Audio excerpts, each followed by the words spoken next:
Pernahkah Anda merenungkan jika Siddhartha Gautama hanyalah seorang manusia biasa yang telah sadar, mengapa umat Buddha dengan penuh hormat bersujud di hadapannya?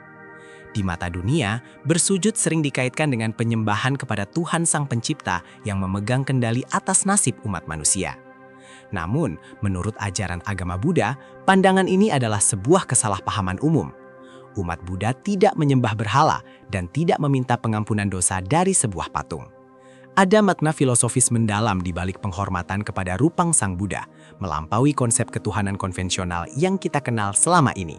Berdasarkan catatan sejarah dan kitab suci Tripitaka, Siddhartha Gautama tidak pernah mengklaim dirinya sebagai Tuhan, pencipta alam semesta, atau utusan yang memiliki otoritas untuk menghukum dan menyelamatkan jiwa.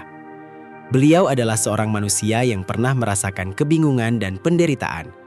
Perbedaannya, melalui usaha kerasnya sendiri, beliau berhasil mencapai pencerahan sempurna. Mengingat fakta ini, wajar jika banyak orang di luar keyakinan ini bertanya-tanya, mengapa figur manusia biasa justru diberikan penghormatan yang begitu tinggi dan sakral di dalam setiap wihara di seluruh dunia? Jawaban atas pertanyaan tersebut terletak pada posisi Buddha sebagai seorang guru agung penunjuk jalan kebenaran. Dalam tradisi Buddhis, ketika seseorang bersujud di hadapan rupang Buddha, mereka tidak sedang meminta kekayaan atau keselamatan duniawi. Menurut ajaran agama Buddha, penghormatan tersebut adalah bentuk rasa terima kasih tak terhingga kepada sosok guru agung yang mengajarkan peta jalan menuju pembebasan. Bayangkan Anda tersesat di hutan gelap, lalu ada yang memberikan kompas akurat. Rasa hormat Anda bukanlah penyembahan buta, melainkan apresiasi tertinggi atas kasih sayangnya membagikan jalan keluar. Gerakan bersujud atau namaskara ini memiliki dimensi psikologis yang sangat penting. Berdasarkan ajaran agama Buddha, tindakan merendahkan tubuh hingga dahi menyentuh lantai adalah metode spiritual untuk menghilangkan kesombongan dan ego di dalam diri. Ego manusia seringkali menjadi sumber dari segala konflik. Dengan bersujud di hadapan rupang Buddha, umat Buddha secara sadar melatih kerendahan hati. Mereka mengakui bahwa diri mereka masih diliputi ketidaktahuan serta bertekad untuk membersihkan batin. Jadi, rupang Buddha hanyalah sebuah media, sedangkan objek transformasi sesungguhnya adalah pikiran kita sendiri. Rupang Buddha dengan wajahnya yang teduh, matanya yang setengah terpejam, dan senyumannya yang damai, pada hakikatnya berfungsi sebagai cerminan batin bagi umat Buddha. Saat menatap rupang Buddha, kita tidak melihat sebuah entitas gaib di luar sana, melainkan melihat potensi sejati di dalam diri kita sendiri. Ajaran Buddha menegaskan bahwa setiap makhluk hidup memiliki benih pencerahan. Menghormati Buddha berarti menghormati potensi luhur yang terpendam di dalam sanubari kita. Ini adalah pengingat visual yang kuat bahwa kedamaian sejati dan kebijaksanaan bisa dicapai oleh siapa saja. Pemahaman ini membawa kita pada prinsip kemandirian yang sangat ditekankan menurut ajaran agama Buddha. Buddha Gautama dengan jelas mengajarkan bahwa beliau hanyalah penunjuk jalan. Kitalah yang harus melangkah secara mandiri.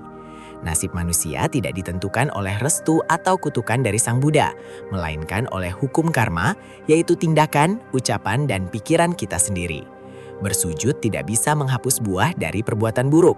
Kesadaran ini menumbuhkan rasa tanggung jawab pribadi yang besar, bahwa kebebasan batin harus diperjuangkan dari dalam melalui moralitas dan kebijaksanaan. Selain wujud penghormatan, persembahan bunga, lilin, dan dupa di altar bukanlah ditujukan sebagai sajian kesukaan Sang Buddha.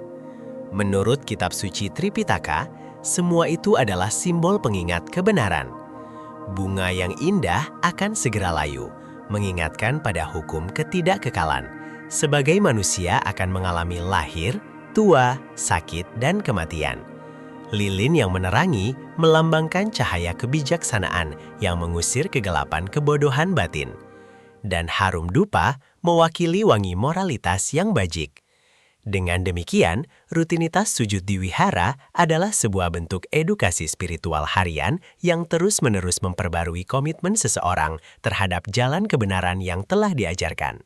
Kesimpulannya, umat Buddha menghormati rupang Buddha Gautama bukan karena menganggapnya sebagai penguasa kehidupan. Berdasarkan ajaran luhur, penghormatan itu murni merupakan ekspresi bakti kepada Sang Guru Agung yang telah menunjukkan jalan pembebasan dari penderitaan. Melalui sujud, kita menaklukkan ego. Melalui tatapan ke arah rupang, kita melihat cermin potensi diri untuk mencapai kesempurnaan. Inilah letak keindahan sesungguhnya, sebuah jalan spiritual yang tidak menuntut ketaatan buta, melainkan mengundang pemahaman yang jernih, kemandirian batin, dan tanggung jawab penuh atas kehidupan kita sendiri menuju kedamaian sejati.